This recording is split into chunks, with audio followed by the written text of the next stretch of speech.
Are you confident you understand which items are acceptable to wear aboard a cruise ship? The reality is that an increasing number of travelers are being turned away at boarding simply due to prohibited clothing choices. In 2025, cruise companies are discreetly implementing more stringent attire regulations. Some of these policies are remarkably unexpected. Travelers are being refused entry right at the departure terminal. Picture this scenario.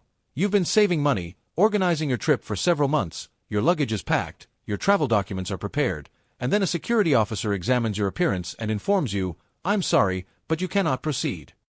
This isn't related to documentation issues. This isn't connected to your reservation. This concerns what you're wearing. Here's what makes this particularly startling. Clothing that was completely acceptable during previous years might now destroy your entire holiday. Whether it's attire prohibited due to safety protocols, garments that violate cultural regulations at various destinations, or common styles that cruise companies have suddenly deemed too informal, you must be aware of these guidelines before you begin packing. Should you overlook just one of these regulations, you might become the traveler left stranded at the dock observing your vessel and your anticipated getaway depart without you. Stay tuned because I'll be disclosing the 15 clothing choices that can prevent you from boarding in 2025. Believe me, item number 12 even surprised experienced cruise travelers. Now, let's examine these prohibited travel outfits. Item 1. Pool attire and beach clothing at embarkation. This extends beyond simply avoiding swimsuits at dinner service. Cruise companies are implementing more rigid policies against wearing swimming attire or beach-oriented clothing such as wraps, athletic tops, or surf shorts in enclosed communal spaces, including during boarding. This represents both functional reasoning and brand perception. Companies aim to establish an atmosphere of propriety and sophistication from the very beginning. Someone arriving in beach clothing conveys that they aren't respecting the guidelines and creates discord with the premium resort atmosphere the cruise company wishes to establish. Reserve your swimming attire for the pool area or shoreline. Consistently wear appropriate, smart casual garments, shirts, shorts, dresses, trousers, in all enclosed public zones, particularly during embarkation. One young pair, coming directly from a coastal hotel, showed up at the terminal wearing coordinating swim trunks and bikinis, minimally covered by transparent cover-ups and unbuttoned shirts. Their appearance suggested they'd just left a photo shoot, but the check-in representative declined. Swimming attire is not permitted for boarding, even when partially covered, she declared authoritatively. They were compelled to purchase overpriced basic t-shirts and shorts from a small terminal shop. Their sophisticated vacation beginning was entirely ruined. If swimming attire poses problems, so does anything overly revealing. Item 2. Objectionable or divisive graphic shirts. This no longer only involves explicit vocabulary. Cruise companies are broadening their offensive material policies to encompass images that are divisive, culturally inappropriate, or could create discomfort for fellow travelers, regardless of whether they feature explicit text. In the current extremely sensitive social environment, cruise companies are eager to prevent any situations that might result in public criticism. A shirt displaying a political message, a potentially offensive internet meme, or an image that might be misconstrued is currently viewed as a risk before passengers even enter the vessel. Their objective is creating a universally enjoyable environment. If there's uncertainty, exclude it. Select plain shirts, understated designs, or images that are unquestionably harmless. If you must question whether a shirt could offend anyone, it's not worth risking denial of boarding. I personally observed a young gentleman, radiating enthusiasm, refused boarding because his shirt portrayed a divisive historical personality in a mocking manner. He contended it represented freedom of expression, but cruise representatives simply referenced the detailed terms in his boarding contract. His companion was devastated. They had to send him away and she traveled alone. A holiday destroyed because of one garment. If graphics present issues, so does an obvious absence of clothing. Item 3. No shirt, no footwear, no entry. Though this appears self-evident, a remarkable number of travelers try to board shirtless or without appropriate footwear. Cruise companies are enforcing this fundamental decorum regulation, and they won't think twice about refusing you entry. This represents a fundamental health, security, and propriety matter. Unprotected feet can transmit bacteria and are susceptible to harm, while an exposed torso is simply viewed as unsuitable for an enclosed public area, even in tropical conditions. Cruise companies are currently more attentive about applying this regulation directly at the terminal. Consistently wear a shirt and footwear when entering the vessel. Even arriving from a nearby shoreline, have appropriate covering and sandals available. It's a straightforward regulation, but it's absolutely mandatory. I observed a cluster of university students, enthusiastic and intoxicated from a pre-departure celebration, trying to board the vessel barefoot. They were halted at the entrance. One individual, noticeably irritated, declared, "But this is our vacation." It was irrelevant. They were required to return to their vehicle and retrieve their footwear. An anxiety-inducing and humiliating beginning to their journey. If you're attempting to conceal your identity. Item 4. Face-concealing accessories. Though a modest mask might belong at a formal masquerade event, anything concealing your facial features, including oversized sunglasses or elaborate facial decorations, is typically forbidden at embarkation.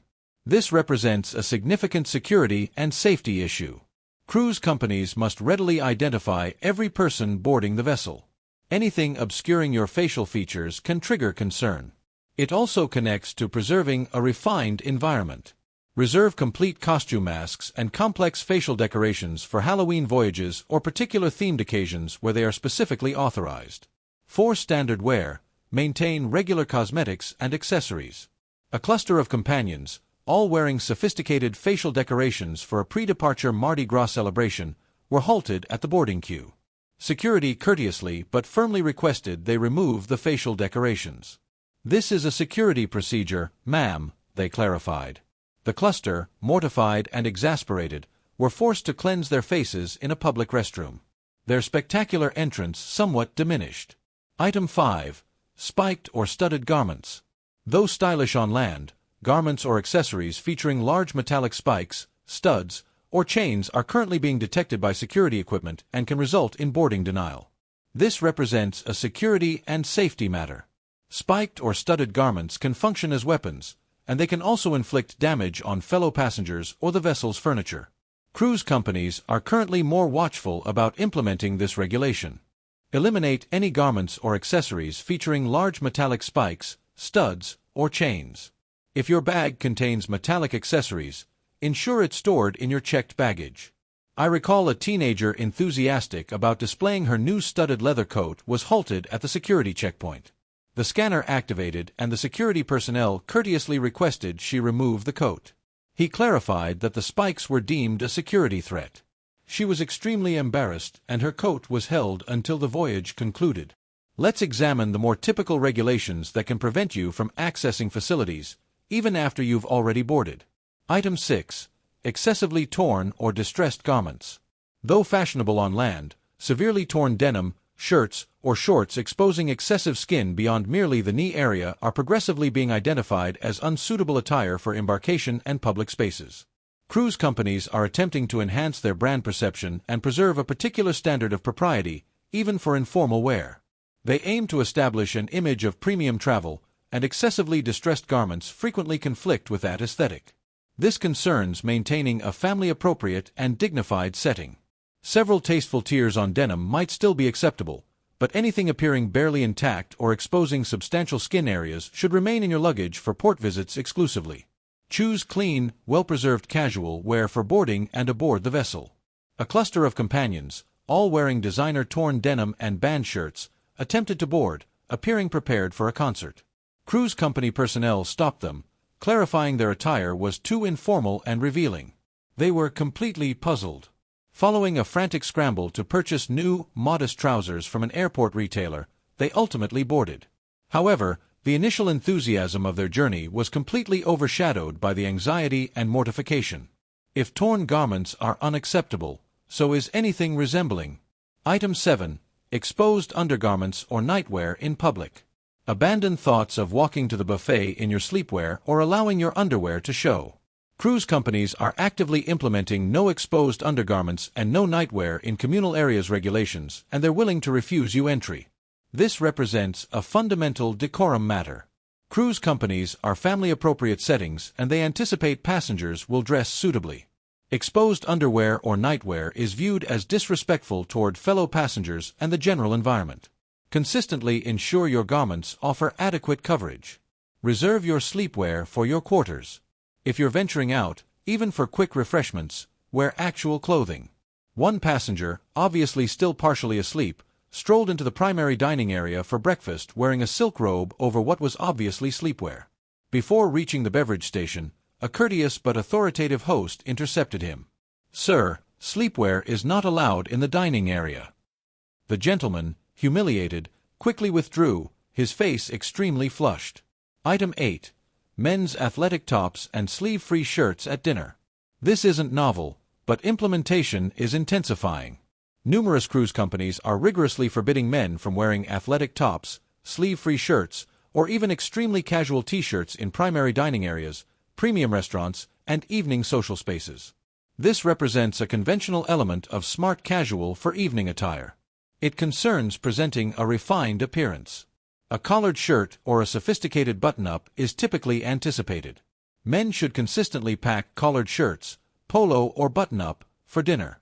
If you wish to wear an attractive t-shirt, verify the particular cruise company's guidelines, but a collared shirt is consistently a more reliable choice for evening. A cluster of young gentlemen, fresh from exercising, proceeded to dinner in their athletic tank tops. They were halted at the dining entrance, courteously notified of the attire requirements. One individual, noticeably irritated, exclaimed, "But these are costly designer tanks." It was irrelevant.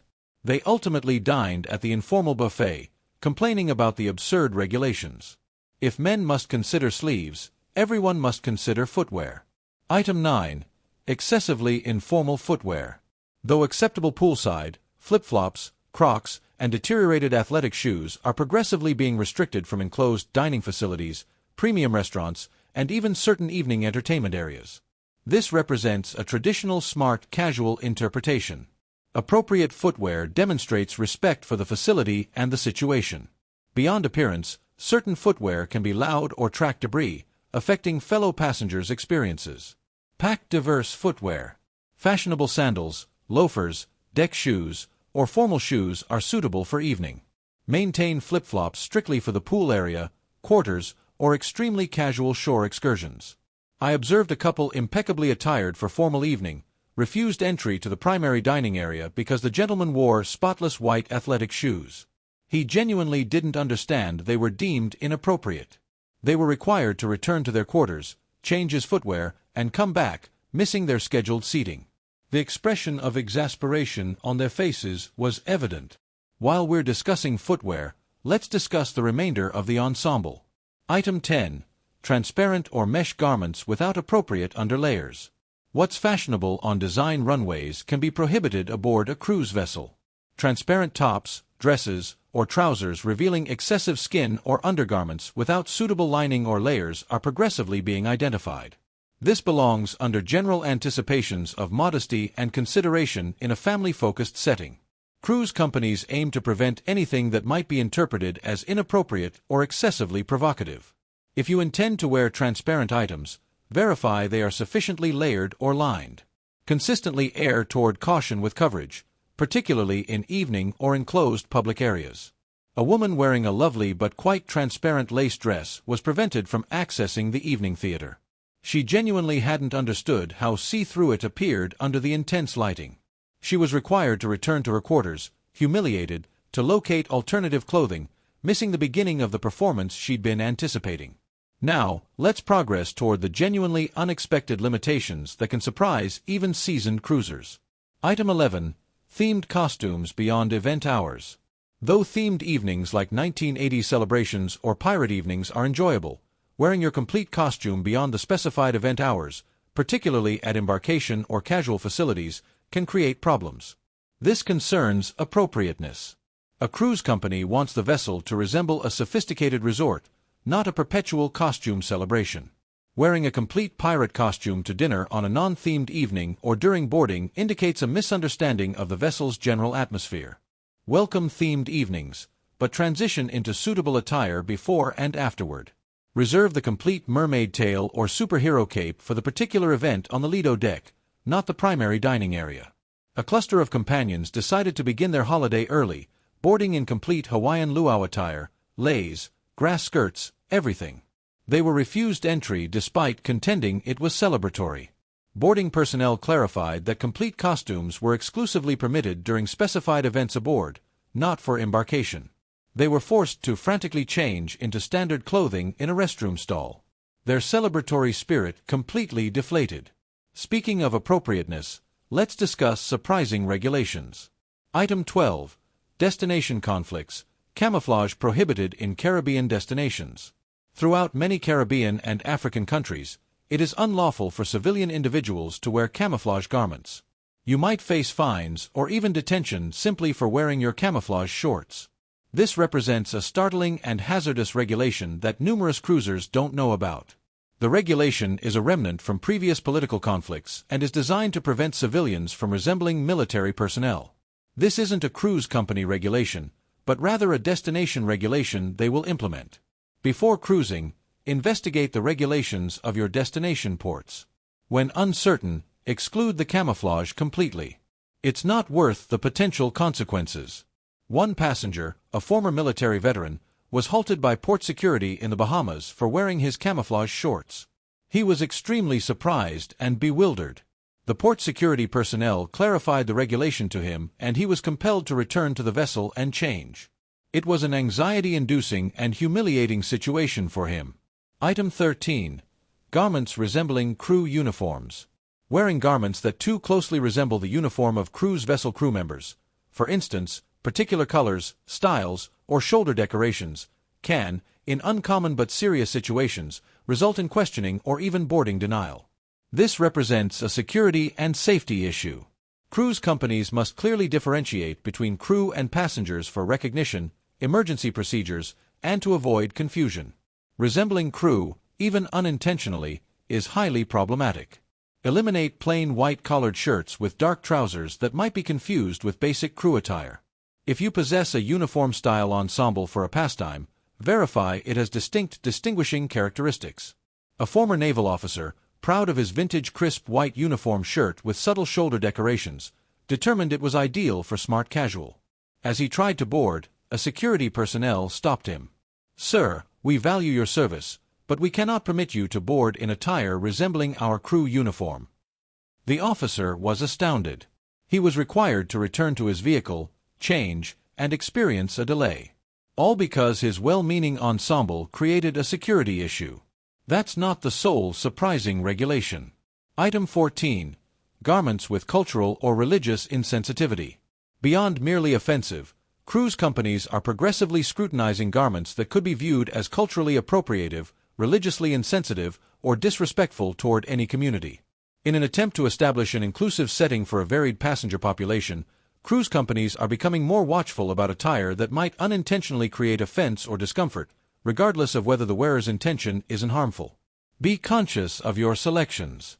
If an ensemble or accessory utilizes cultural symbols or styles that aren't your heritage, question whether it might be perceived as appropriative or disrespectful. When uncertain, select something alternative. One passenger enthusiastic about a festival-themed voyage wore a conventional garment from a culture different from his own, but had arranged it in a manner that was obviously not genuine and approached caricature. A senior cruise representative approached him discreetly, clarifying that although the intention might be positive, it was creating discomfort among certain passengers. He was requested to change, and the situation cast a negative influence over his evening. Item 15. Excessively wrinkled or disheveled clothing. This isn't solely about what you're wearing, but how you're presenting it. Heavily creased garments, items with noticeable stains, or ensembles that appear generally disheveled can currently be grounds for denial of access to particular facilities and potentially even boarding. This returns to the cruise company's aspiration for an enhanced image. Even if the item itself is acceptable, if it appears like it was retrieved from the bottom of a clothes hamper, it conflicts with the anticipated atmosphere. It indicates a deficiency of consideration. Invest in travel-appropriate fabrics. Utilize wrinkle-release products or take advantage of the vessel's available laundromats or cabin sink washing technique. Consistently attempt to appear tidy and presentable in communal areas. One gentleman, having packed minimally, wore the identical linen shirt repeatedly without pressing. By the final formal evening, it was a wrinkled disaster. He attempted to enter the primary dining area and was courteously but firmly directed to the informal buffet. "Sir, we maintain a particular standard of attire here," the hostess stated with a gentle expression of resignation, indicating his crumpled appearance. He was humiliated, understanding his effort to be casual had exceeded the boundary. So, there you have it, 15 unexpected outfits and clothing items that might result in boarding denial or facility rejection in 2025. The regulations are evolving, and being informed is essential to an anxiety-free cruise. Did any of these prohibitions surprise you? Do you believe cruise companies are being too restrictive? Share your perspective in the comments section. If this video prevented you from a potential boarding catastrophe, press that like button and subscribe for additional insider cruise advice. Until our next meeting, take care and enjoy your cruising.